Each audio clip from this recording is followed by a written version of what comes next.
So today we have a 2013 Audi Q5. I believe it's got the 2-liter turbo. It's here for an intermittent no crank condition. It's the S line. So I'm going to set up and do a network scan with VCDS. So it's currently running a network scan using VCDS on my Veris Edge. And it's just about done. As I said, this vehicle has had 2 instances where the vehicle clicked like it had a starter problem and did not crank. And then the customer said there was a message on the dash about, I can't remember the exact phrase he used. But we're going the check engine light was on prior to this occurrence. So we're going to see if there's any codes in here that are related or will help us determine if there's a security issue or starter control circuit issue. Okay, so there are some codes in the engine control, central electronics, cam sensor, engine speed sensor, P0016. Ooh, that's not a good code. That's cam timing correlation fault. Certainly that's not causing his starting problem. Fuel pressure too low during cold start. Fuel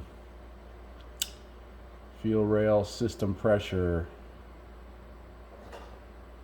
Oh, lovely. Fuel rail system pressure.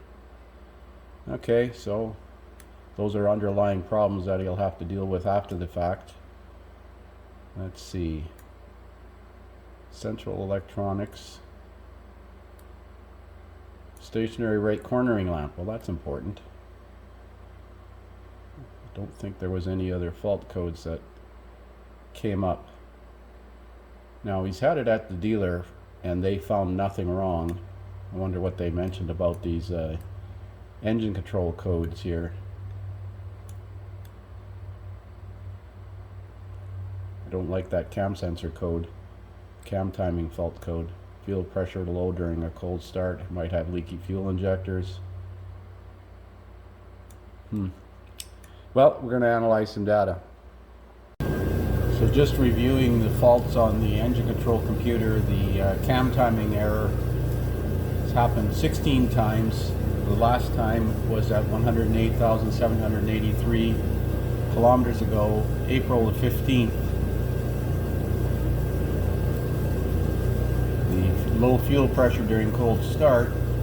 It's happened 9 times. The last time at 108,751, same day, April 14th. No, that was April 15th. This was April 14th. Fuel pressure too high happened the same day, a few kilometers later, 2 kilometers, 753 versus 752, 751.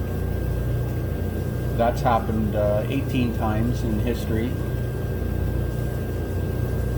Fuel rail system pressure too high again, 73 times. The last time at 752, 108,752, same day.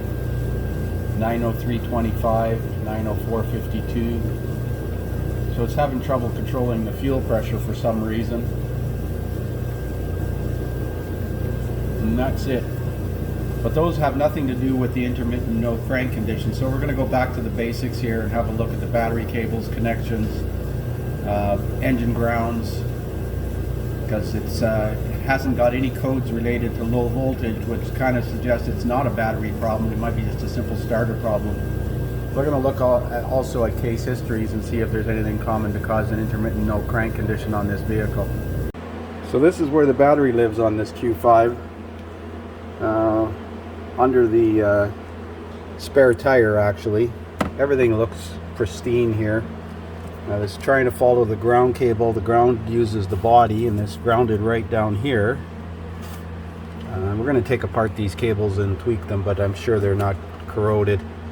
But that must mean there's a ground cable somewhere up at the engine that goes from the body to the engine transmission assembly.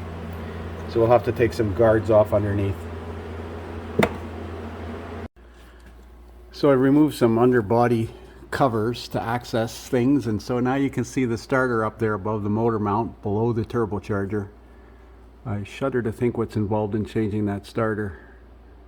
Wow, the motor mount obviously has to come off. Can't get it from the top because it's underneath the turbo exhaust manifold assembly. And that motor mount bolt up there at the top looks nasty, never mind the back one. But this is the ground cable here. Although it doesn't look bad, we're going to take it off and clean it. And it goes to the body up there. So we're going to take that one off and clean it too, just to be safe. I can't get at the positive cable at the starter. It's nearly impossible. You can barely see the starter motor up there.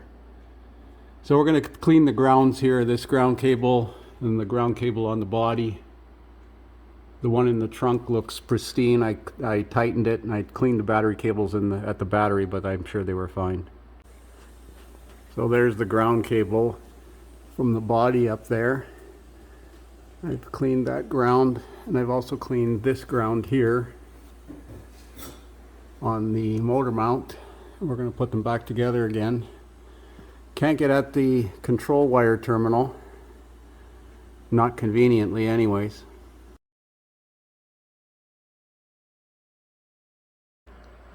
So I'm having some difficulty with Identifix today. It seems to be very slow. So I'm doing a keyword search for P0016 on Identifix for this 2013 Audi. And cam timing fault. I looked at the engine oil. It's pretty dark. I think before we get carried away doing any internal engine repairs, I'm going to recommend an oil change and fresh oil and filter on this thing and clear the codes. The other codes were for low and high fuel pressure, P053F. That code comes up as a leaking or loss of low pressure fuel pressure, and it says to check for injectors leaking in it, check for smell of gasoline in the crankcase, check to see if the high pressure fuel bleeds off after you shut it off. And the last code, the P0088, there's no cases on that whatsoever. See, this is one of the problems with Audi, Volkswagen, and a lot of European imports. There is no trouble code based diagnostic flowcharts.